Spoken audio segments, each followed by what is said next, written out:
Otra vuelta de tuerca, de Henry James. Capítulo 11. Hasta bien avanzado el día siguiente, no hablé con la señora Gross. El rigor en mantener a mis pupilos a la vista hacía difícil hablarle a solas. Cuanto más si las dos nos dábamos cuenta de la importancia de no levantar, tanto en los criados como en los niños, ninguna sospecha de nerviosismo secreto o de misteriosos conciliábulos. En este particular, me tranquilizaba enormemente su aspecto. Nada había en su jovial cara que dejara entrever a los otros ninguna de mis espantosas confidencias. Estaba segura de que me creía completamente. De no haber sido así, no sé lo que habría sido de mí, pues no podría haber soportado la presión yo sola. Era un ejemplo magnífico de la bendición que es carecer de imaginación, y si ella no podía ver en nuestras pequeñas cargas nada más que la belleza y amabilidad, felicidad e inteligencia, no podía comunicarse directamente con la fuente del problema. Si hubieran mostrado algún síntoma de que les afectaba o de que les alcanzaban los golpes, sin duda alguna habría madurado o recapacitado, habrían mostrado ojeras parecidas a las de ellos.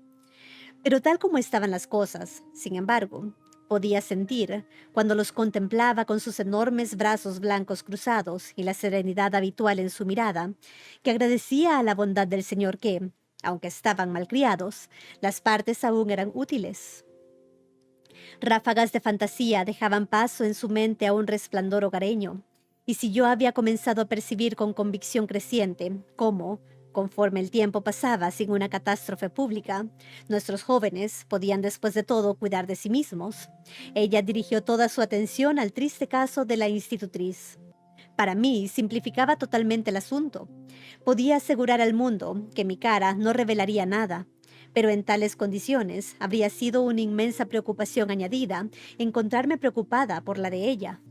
A la hora de la que hablo, se habría reunido obligada conmigo en la terraza, donde, en esta época del año, el sol vespertino era agradable.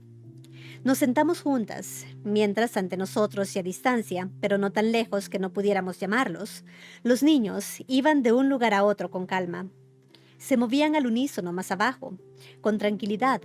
En el césped, el niño, conforme marchaban, leía en voz alta un libro de cuentos y agarraba a su hermana para mantenerse juntos. La señora Gross los miraba con verdadera tranquilidad. Aprendí el crujido intelectual sofocado con que conscientemente se volvió para que yo le presentara la otra cara del tapiz. Había hecho de ella un recipiente de motivos escabrosos, pero había en su paciencia ante mi dolor un extraño reconocimiento de mi superioridad, mi talento y mi función.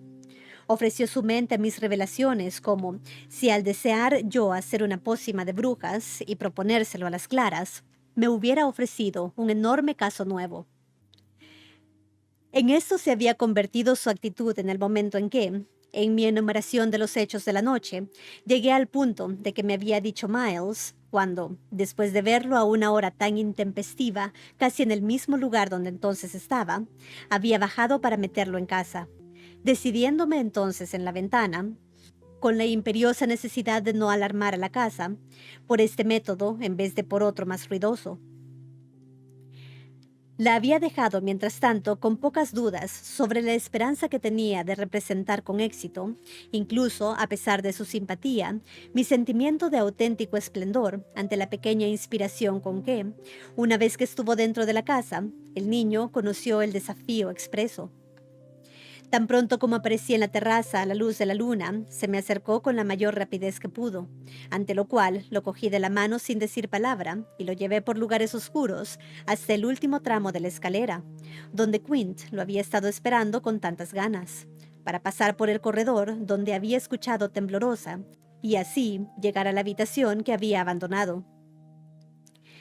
Ni una palabra habíamos intercambiado durante el camino, mientras me preguntaba, ¿y de qué manera?, si estaba dándole vueltas en su terrible cabecita a algo que fuera creíble, y esta vez sentí, más allá de su vergüenza, una curiosa emoción de triunfo. Se trataba de una trampa fácil en cualquier juego que hasta el momento había resultado favorable. Podía, a partir de entonces, dejar de jugar con propiedad. Ni siquiera tenía que fingirlo. ¿Cómo diablos iba a salir del apuro?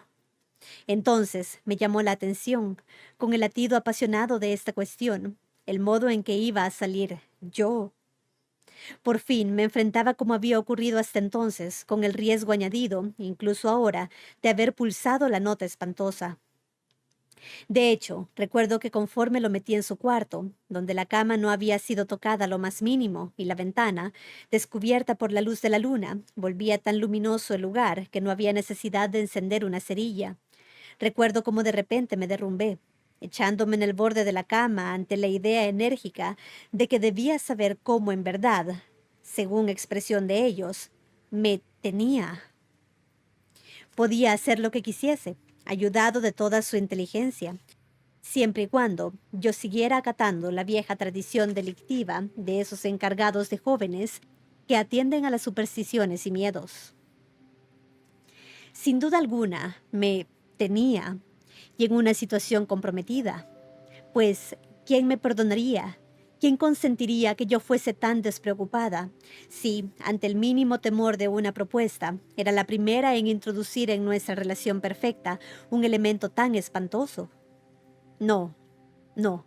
Era inútil intentar comunicarle a la señora Groves, casi como intentar sugerir aquí, como delante de nuestro pequeño paseo tenso en la oscuridad, el niño hizo que me estremeciera de admiración. Yo estuve, por supuesto, extremadamente amable y compasiva. Nunca, nunca había puesto sobre sus pequeños hombros las manos de manera tan tierna como cuando, mientras me apoyaba en la cama, lo retuve ahí para sonsacarle. No tenía más alternativa que, al menos en la forma, decírselo. Ahora debes contármela, toda la verdad. ¿A qué saliste? ¿Qué hacías ahí? Aún puedo ver su sonrisa maravillosa, la blancura de sus ojos hermosos y el descubrimiento de sus blancos dientes que brillaban en la penumbra. Si se lo cuento, ¿comprenderá? Ante esto, el corazón me palpitó. ¿Qué me iba a contar? No encontré sonido que dejar escapar por mis labios, y era consciente de que contestaba con un vago cabeceo sombrío y repetido. Era la caballerosidad personificada, y mientras movía la cabeza, se puso de pie, pareciendo más que nunca un pequeño príncipe de cuento de hadas. Era el brillo que emanaba lo que me dio un respiro. Tan grande era lo que se disponía a contarme. Bueno, dijo por fin, exactamente para que tuviera que hacer esto. ¿Hacer el qué? Pensar que soy, para variar, malo. Nunca olvidaré la dulzura y alegría con que dijo la palabra, ni cómo, por encima de ello, se inclinó y me besó. Prácticamente era el fin de todo. Me acerqué para que me besara al tiempo que hacía el mayor esfuerzo, mientras lo agarraba entre mis brazos, para no llorar. Se había descrito con tal exactitud que apenas me dejaba que fuera detrás de él, y solo tras confirmar que yo lo aceptaba, mientras echaba un vistazo a la habitación, pude decir: «¿O sea que ni siquiera te desvestiste?» Los ojos le brillaban débilmente en la habitación. «No, me senté a leer». «¿Cuándo bajaste?» «A medianoche». «Cuando soy malo, soy malo». Ya veo, ya veo. Es encantador. Pero ¿cómo podrías estar tan seguro de que yo lo sabría? Bueno, lo preparé con Flora. ¿Con qué rapidez surgían sus respuestas? Ella se levantaría y vigilaría. ¿Qué es lo que hizo? Era yo la que había caído en la trampa. Así que le interrumpió a usted y al ver que ella miraba, usted también miró, vio. Mientras tú, continué, enfermabas de gravedad en el aire helado de la noche. Literalmente se creció con la proeza, pudiendo asentir radiante. ¿De qué otro modo podría haber sido malo de verdad?, preguntó. A continuación, tras otro abrazo, el incidente y la conversación finalizaron reconociendo yo todas las reservas acerca de la bondad que, para llevar a cabo su plan, había disimulado.